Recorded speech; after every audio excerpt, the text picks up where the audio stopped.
Of all the things I expected that night, the laugh stung the most. It wasn't loud, just sharp enough to slice through the warmth in the room. I had spent weeks making it. A journal, hand-stitched, with little golden letters embroidered into the fabric, her initials.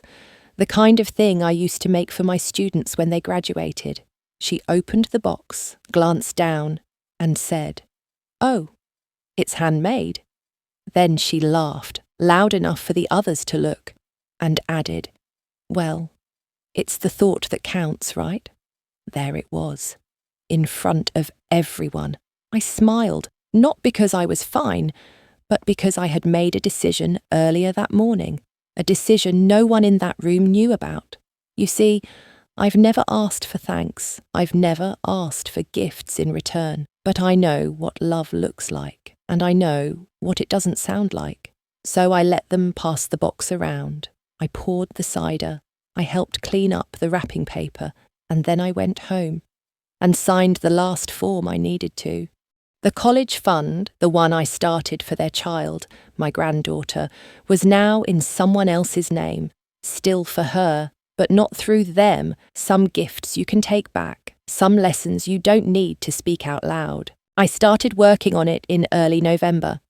Not because I had to, but because I wanted her to feel remembered. I pulled out the fabrics I'd saved from my teaching years, little swatches with blues and creams, soft linen blends that held their shape. I chose a pattern with quiet lines, stitched her initials in golden thread, and added a soft pocket in the back for keepsakes. She always carried her planner in her bag. I thought this would make her smile. I didn't buy it from a store. I didn't press add to cart.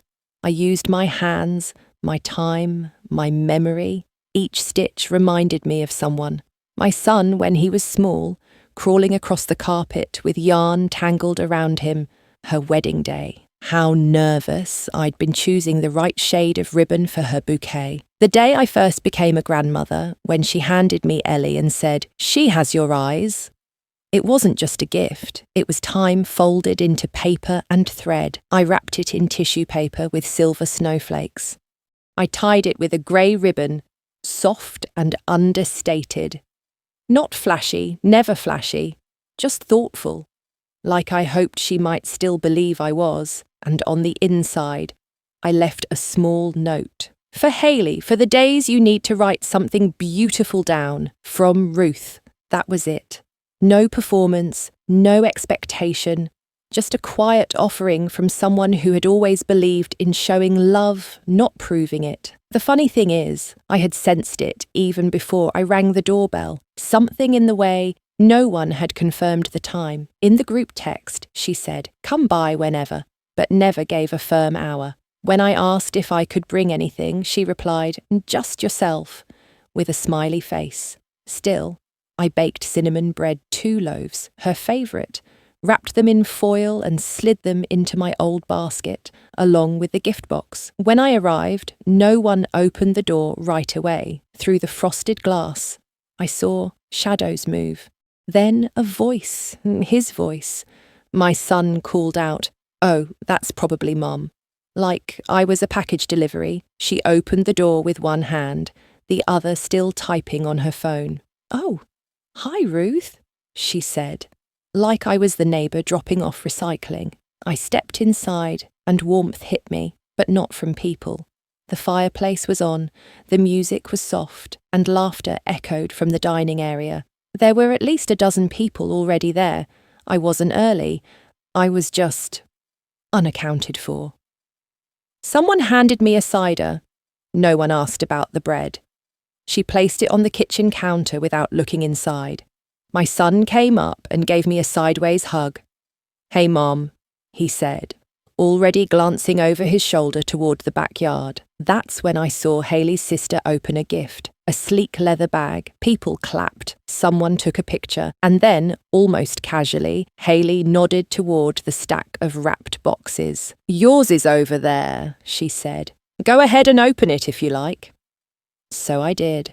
I peeled back the grey ribbon slowly. The box was quiet in my hands. It felt strange to unwrap something so personal in front of people who barely glanced over, but I smiled. That smile you wear when you know someone is watching, even if they're pretending not to.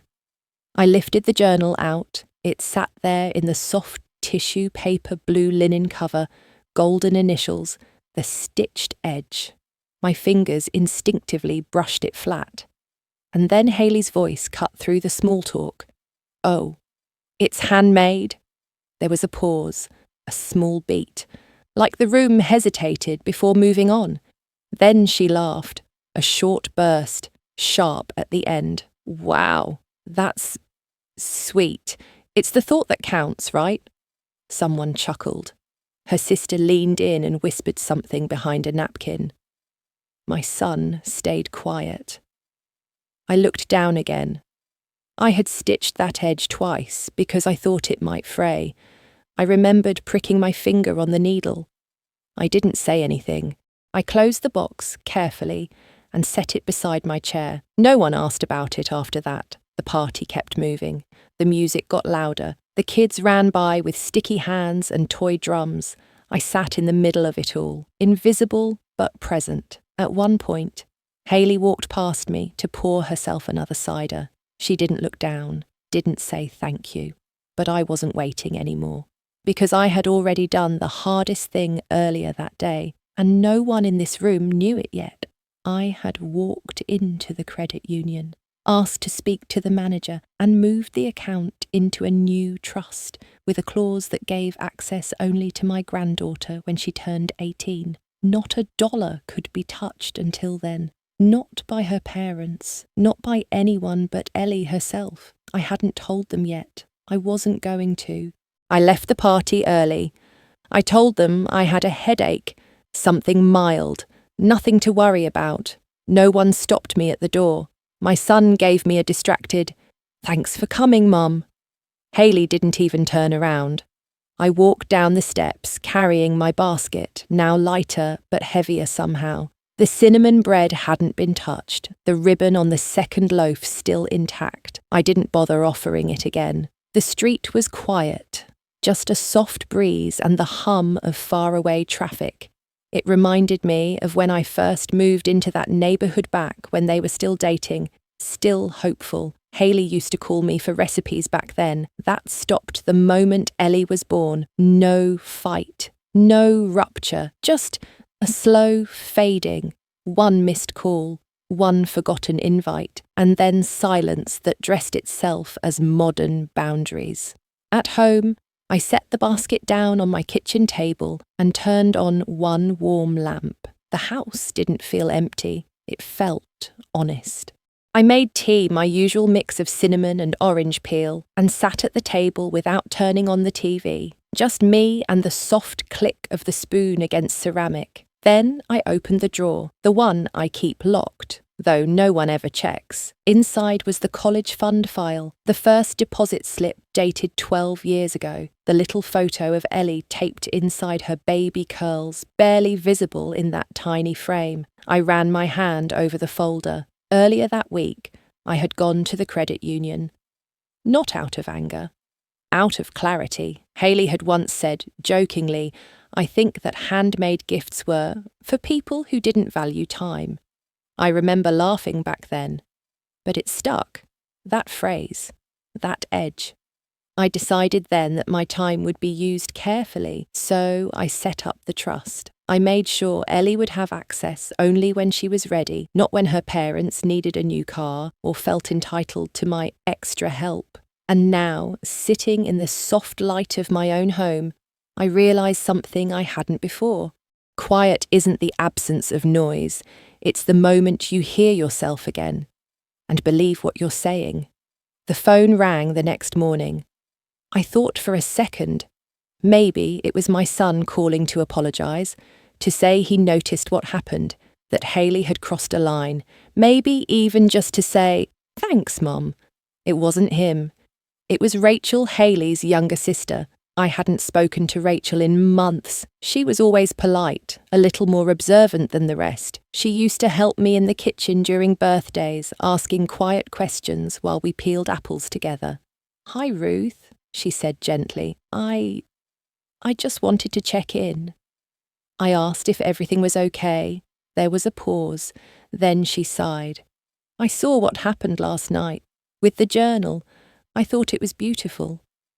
I didn't know what to say. No one else had even mentioned it. Rachel went on. "I know Hailey can be sharp sometimes. She doesn't always realise how things land." That wasn't news to me. But hearing someone else say, it felt like someone had opened a window. She hesitated, then asked, "Do you want me to talk to her?" I told her no, not out of pride, out of peace. "I'm not upset," I said. "I'm just clear."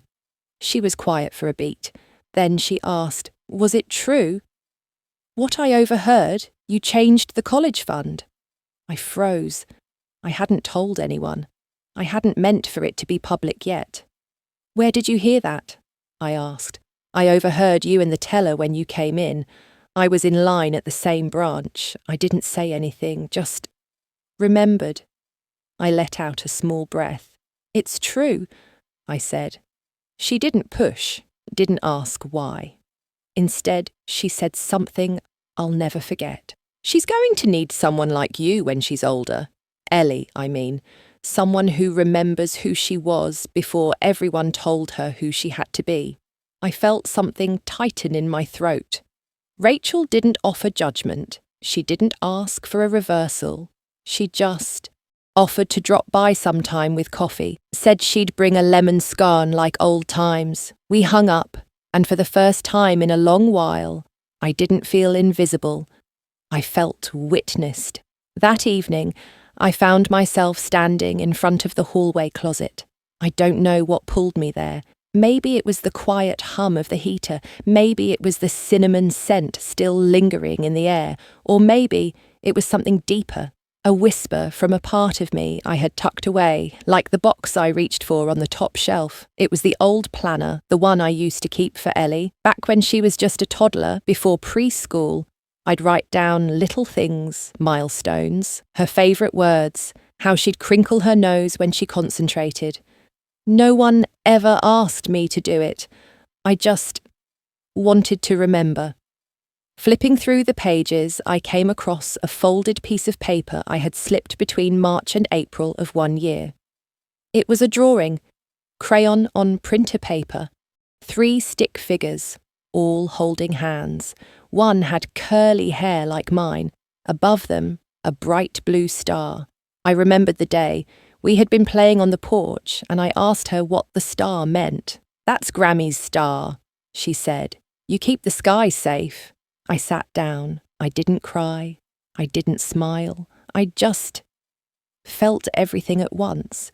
Because here's the thing about being forgotten in a room full of people. It doesn't start with shouting.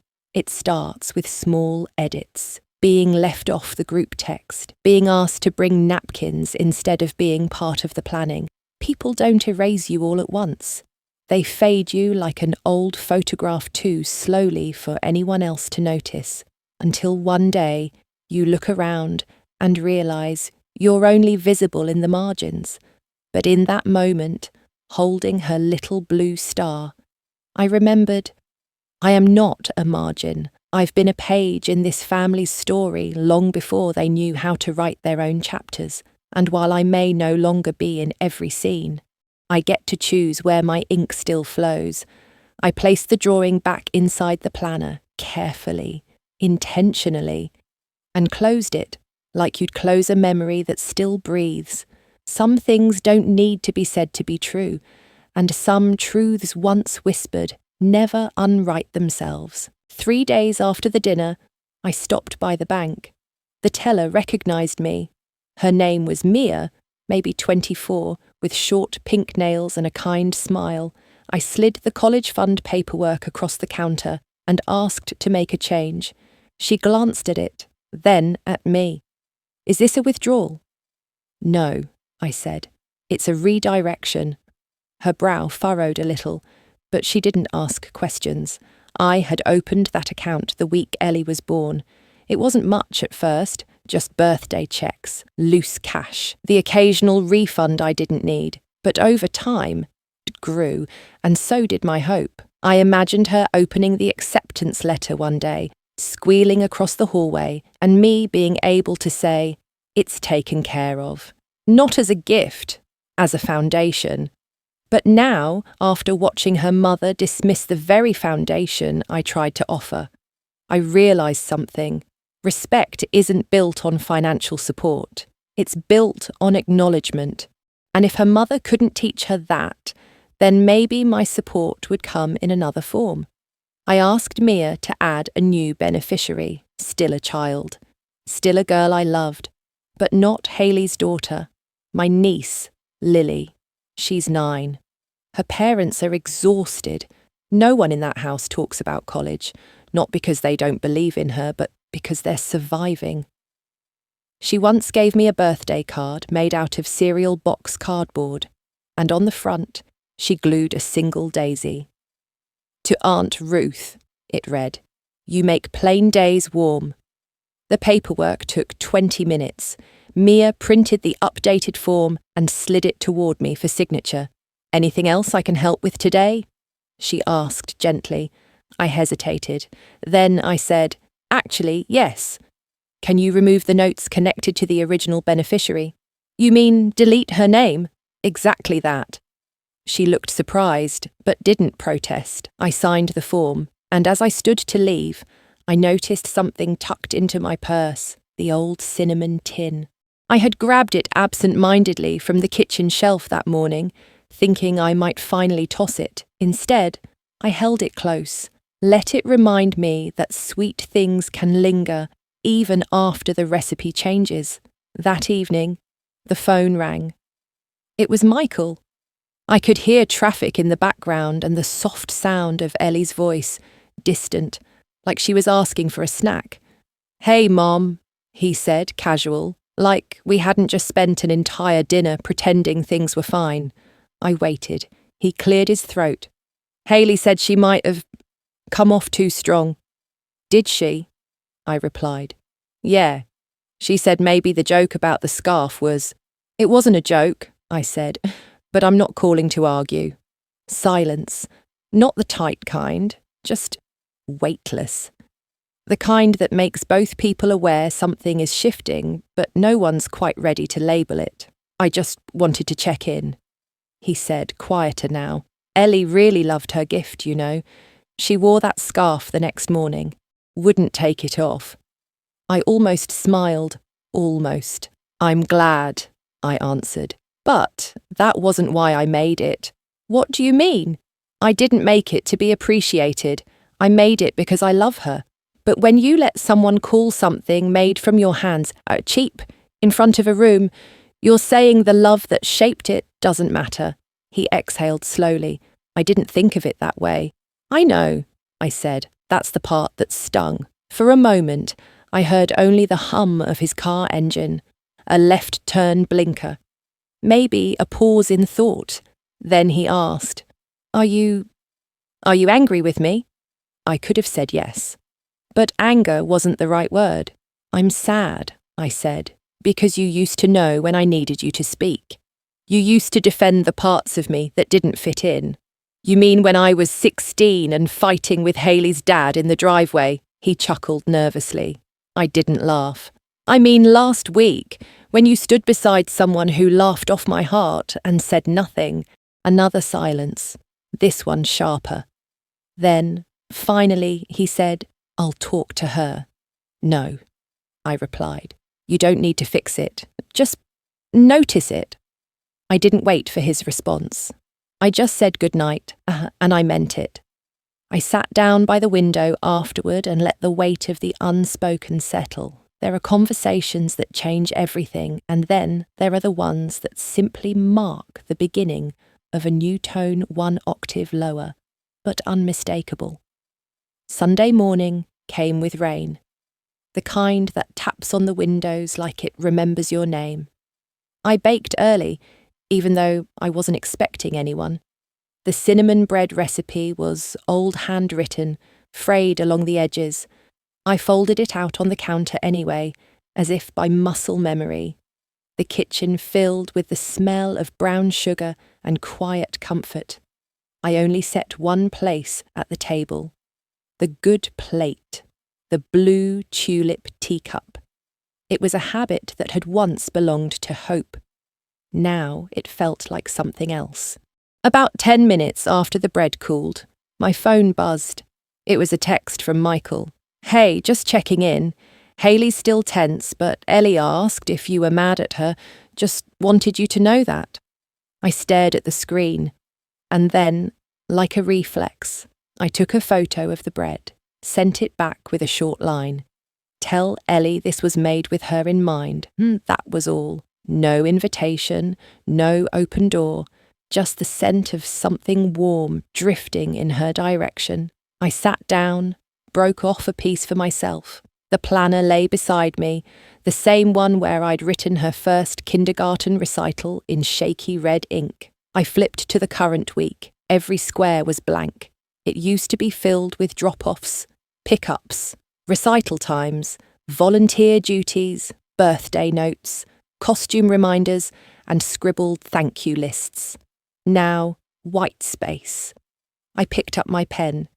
In the corner of Friday's Square, I wrote College Fund, New Path. Then I turned back one page. The date of the dinner was circled in blue.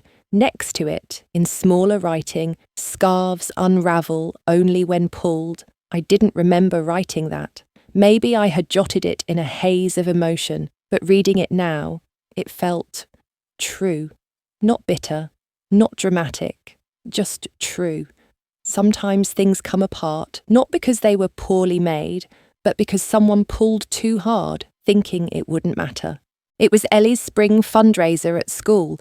Michael had mentioned it on the phone 2 days prior, half-heartedly, like he expected I wouldn't want to come. I did.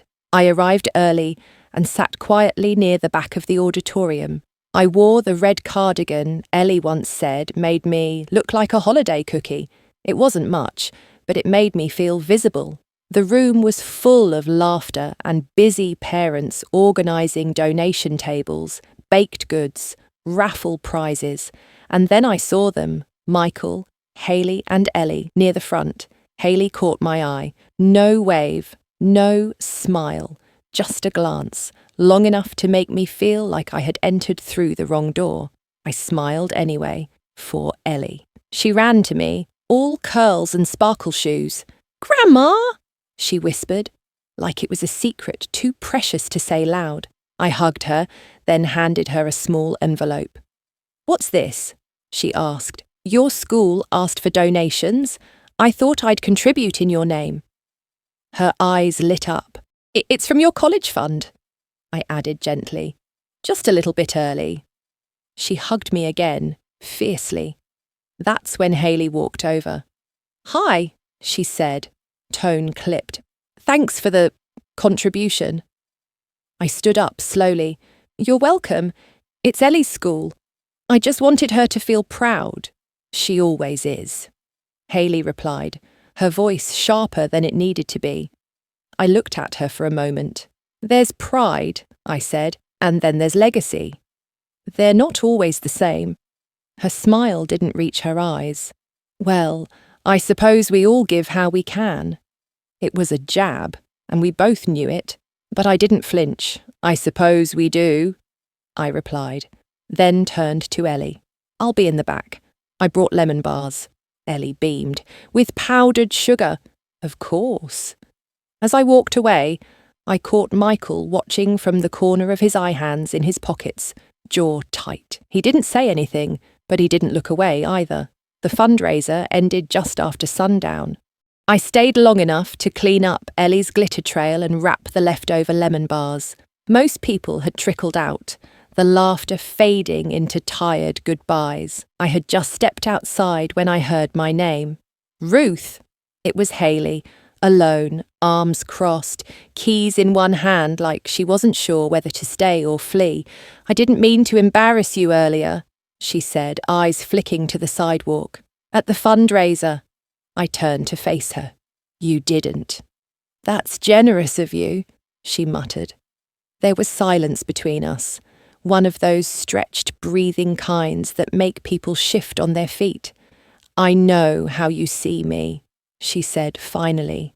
"Cold, controlling, whatever word you're too polite to use." "I haven't used any words," I replied softly.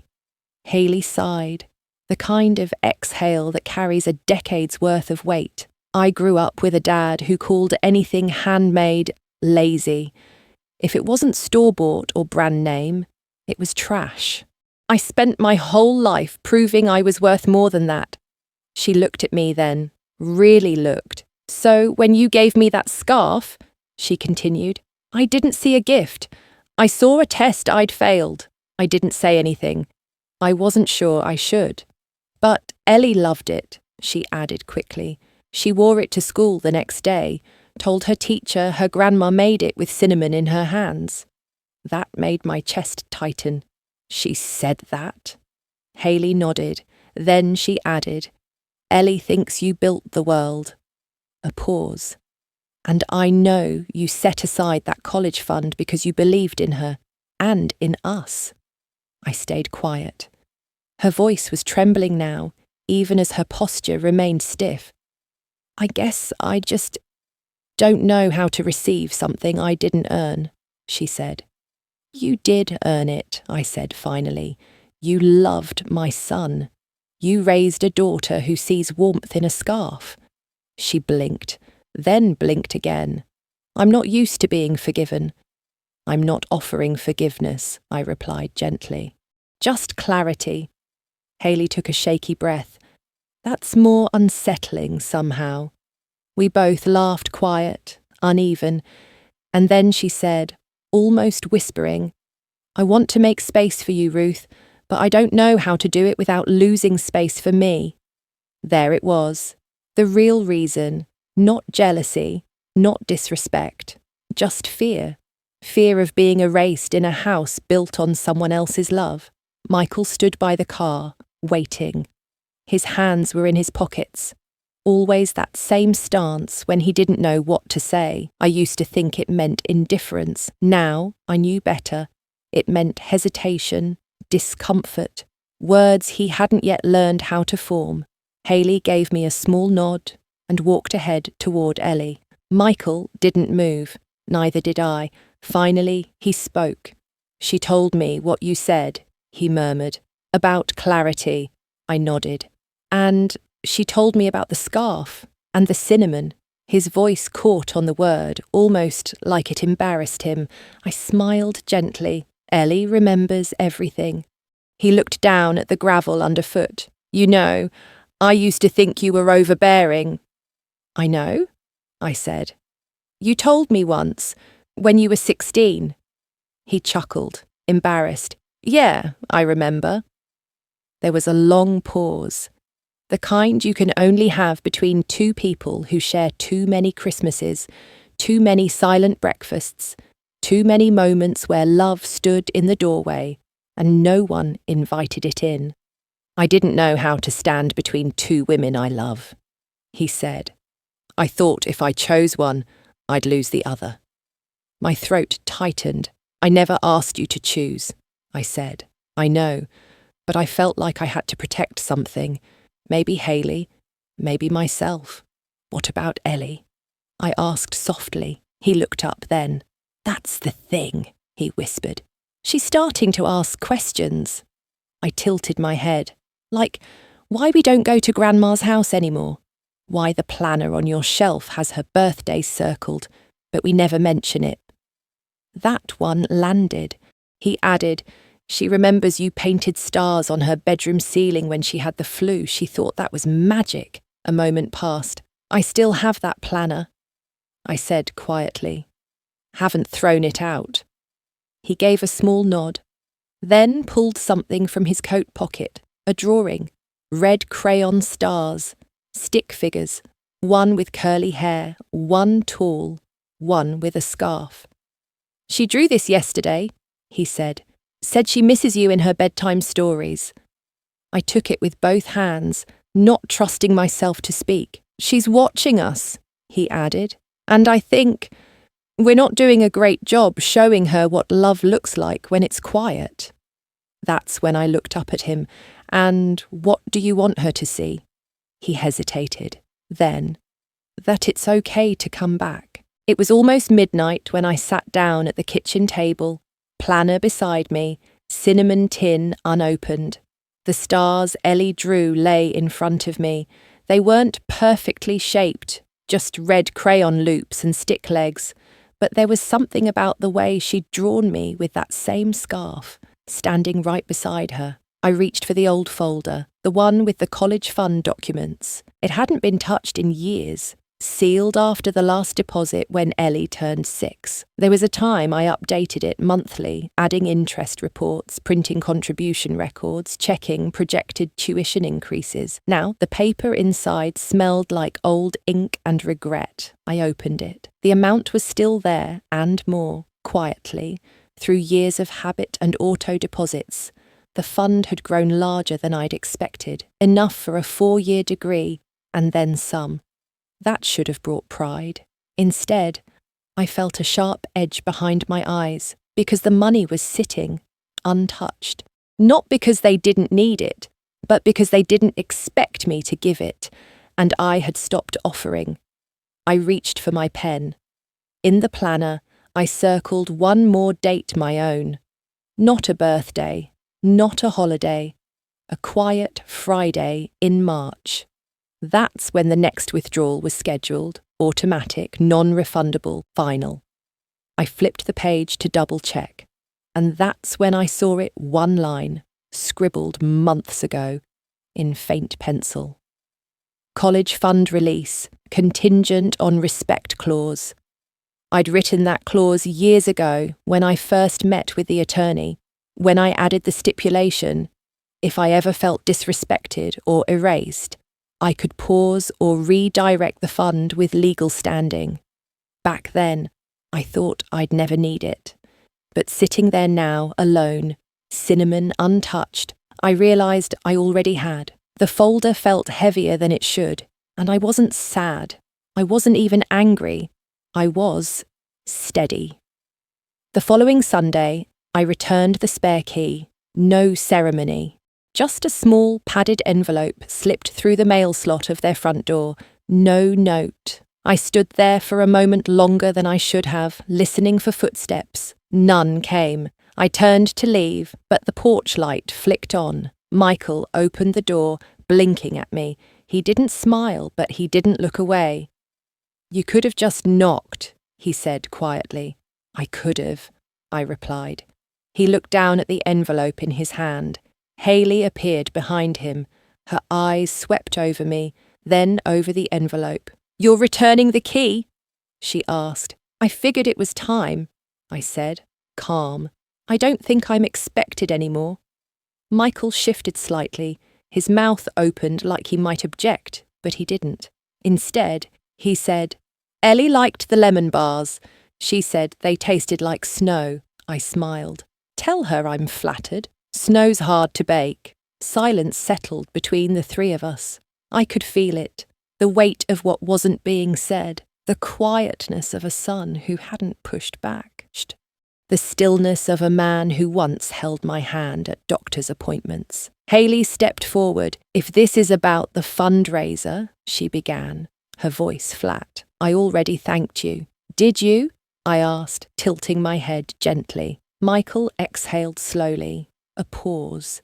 Then, barely above a whisper, he said, Maybe we didn't handle it right. Hailey turned toward him. Michael! But he raised his hand. Not forceful. Just asking for a second. I'm not saying anyone's to blame, he said. But I think maybe Mum felt something we didn't notice. Hailey crossed her arms. She's always felt things we don't notice. There it was. The truth, too sharp to soften. I didn't respond. I didn't need to. Instead, I looked at Michael and said, I'll be all right. Just take care of her, Ellie. She's the only one who still sees me without squinting. His throat moved as he swallowed. I will, he said, voice thick. And then I left. I didn't look back. But I heard the door close slower than usual. I hadn't touched the planner in weeks. It sat unopened on my kitchen counter, the red elastic band stretched around its middle like a reminder of all the things I didn't write anymore. Birthdays, reminders, people. But that morning, I took it out and turned to a blank page. There was a letter from the bank on the table, folded once, sharp and clean. It contained the final authorization papers for the college fund. I had set it up years ago, Ellie's name written in the same hand I used to label Michael's lunchboxes. The fund was generous, quiet, and protected by clauses Michael and Hailey had never bothered to read. Until now, the letter simply stated, "Please confirm whether continued contributions are to be paused or redirected." It didn't ask why. Banks never do. I uncapped the pen, signed once, dated it, then paused. I tore a piece of paper from the back of the planner, the one with soft edges that always curled inward, and in small cursive I wrote, "Legacy is not money. It's what they remember when the gifts are gone." I folded that note into a small white envelope and wrote Ellie's name on the front. I didn't include a check. Not this time. Instead, I tucked the envelope into the cinnamon tin on the shelf beside the blue tulip cup. The tin had always been our secret hiding place, mine and Ellie's. That's where she found her first gold sticker from me. That's where she once hid a crayon drawing titled, "Me and Grandma at the Moon."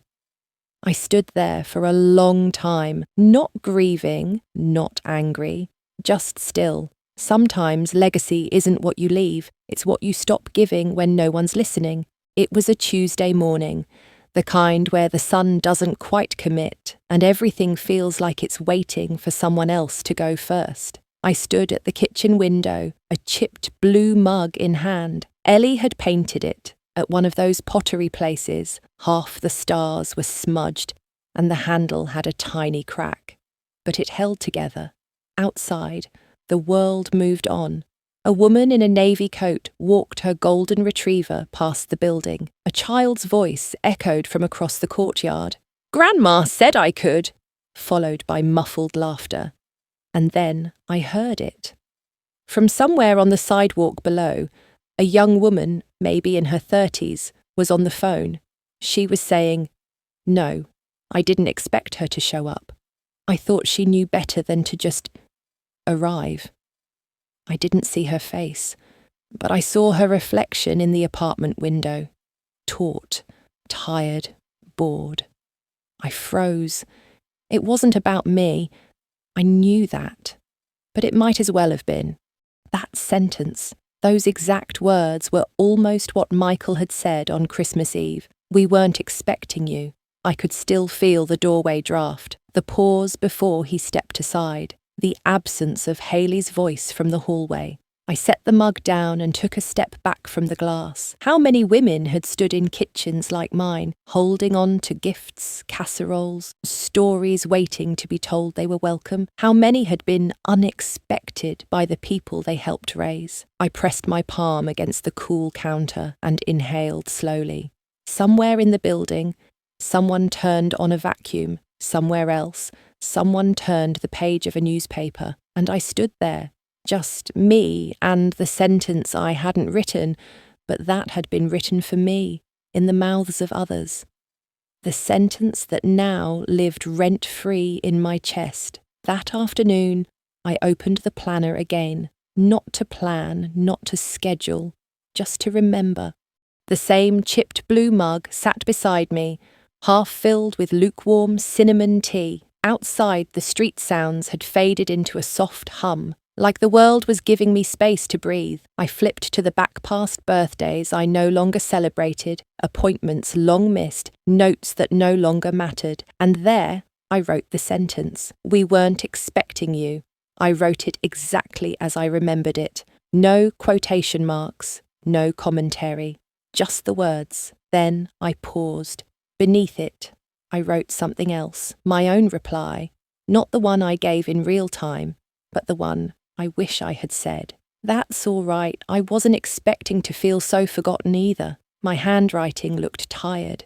The loop in the G sagged. The ink was faint in places, but it was mine. I closed the planner, not gently, but not harshly either, and I held it for a moment, pressed it against my chest like a borrowed heartbeat.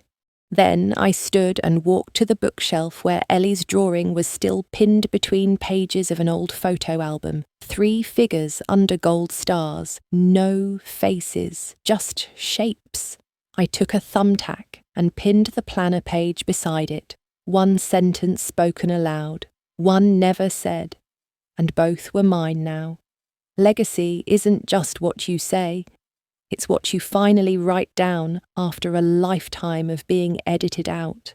The apartment was quiet again, like it always was after Ellie left. She'd stopped by briefly with Michael to drop off some extra groceries. I told them I was fine, that I had enough. But Ellie insisted. After they left, I found a folded paper on the edge of the couch. At first, I thought it was a receipt or a flyer tucked by mistake. But no, it was one of Ellie's little drawings. She'd drawn me sitting in a chair with a red scarf on my shoulders and a mug in my hand. Beside me, in the picture, stood a girl. She'd written, in big blue crayon letters, "I expected you." I just sat there. For the first time in weeks, I didn't feel the urge to speak. I didn't have to explain or overthink. She didn't know what her words meant. Not really. But somehow, she had rewritten the sentence for me, without even knowing it. I took the drawing to the kitchen, pinned it next to the planner page and Ellie's old star picture. 3 different moments, 3 different ways of saying, "You were always here. You still are." I ran my fingers gently over the crayon strokes, the childlike loops, the shaky E in her name. She had no idea what she'd undone, and maybe that was the point. Some echoes don't come back through arguments or big speeches. They come quietly, in crayon. I didn't call them back, not to explain, not to argue, and certainly not to soften the silence they'd earned. Some stories don't need retelling. They need replanting like bulbs buried for spring. You don't dig them up every week to check their progress. You wait, you trust. I made myself tea with the last of the cinnamon, just enough for 1 cup. No more hosting, no more baking extras, just in case. I sat at the table with my planner open not to plan ahead, but to reread what I'd already written. The page with the 2 sentences. "We weren't expecting you." That's all right. I wasn't expecting to feel so forgotten either. And beside it, Ellie's drawing.